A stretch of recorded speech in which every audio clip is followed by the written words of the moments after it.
आम मुसलमानों से, प्यारा हिंदुस्तान के ज़रिए से मैं ये अपील करना चाहता हूँ मेरे भाई, बिल्कुल सड़कों पर मत निकलना। ये आपके हक में कानून आया है। आप देख लो, सीए के समय इन लोगों ने बाहर निकलने बोला, आज भी मुकदमे चल रहे हैं, केस चल रहे हैं, कई सारे मुसलमान जेलों में हैं, उन पर मुकदमे चल रहे हैं। ओवैसी आम मुस्लिम माँ बहनों को सड़कों में बैठाना बंद करो।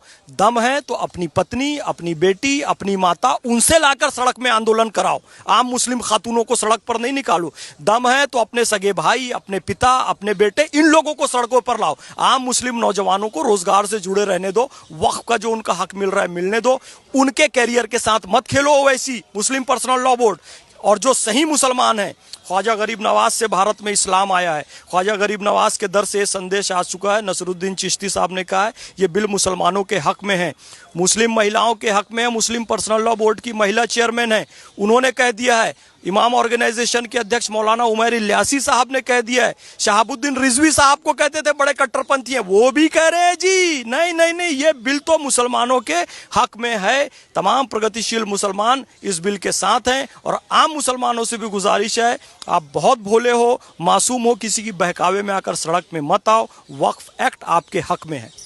देखिए, लोग बार बार वक्फ बाय यूज़र की बात करते हैं। अगर किसी मुस्लिम देश में आप चाहे बहरीन चले जाओ, सऊदी चले जाओ, यूएई चले जाओ, अगर आप ऐसे खुले सड़क में नमाज पढ़ने लगोगे तो उस पर जुर्माना है।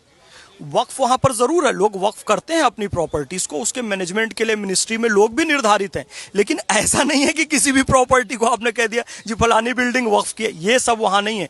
इतनी स्वतंत्रता केवल भारत में ही है। एक श्वान से पूछा गया कि भाई अमेरिका जाएगा क्या, कहे अमेरिका नहीं जाऊँगा। एक श्वान से पूछा गया भाई चाइना जाएगा क्या, वहाँ तो बड़ी सुविधाएँ हैं, अमेरिका में बड़ी सुविधाएँ हैं। वो कहता है मैं वहाँ नहीं जाऊँगा, मैं भारत जाऊँगा। क्यों? अमेरिका तो इतना बढ़िया देश है, वहाँ क्यों नहीं जाएगा? कहा साहब मैं श्वान हूं, भोंकने की जो स्वतंत्रता भारत में है वो दुनिया में कहीं पर भी नहीं है। ये काम ये लोग जो कर रहे हैं ना वक्फ के नाम से, वो सऊदी अरब में नहीं कर सकते, बहरीन में नहीं कर सकते, यूएई में नहीं कर सकते, आप ये ईरान, इराक, सीरिया यहां नहीं कर सकते, जो आप लोग भारत में कर रहे हैं। तो आपको शर्म आनी चाहिए। अल्लाह रब्बुल इज्जत का बहुत बड़ा एहसान है कि उसने हमें सरजमीन हिंदुस्तान में पैदा किया। इस मिट्टी को हम सलाम करते हैं।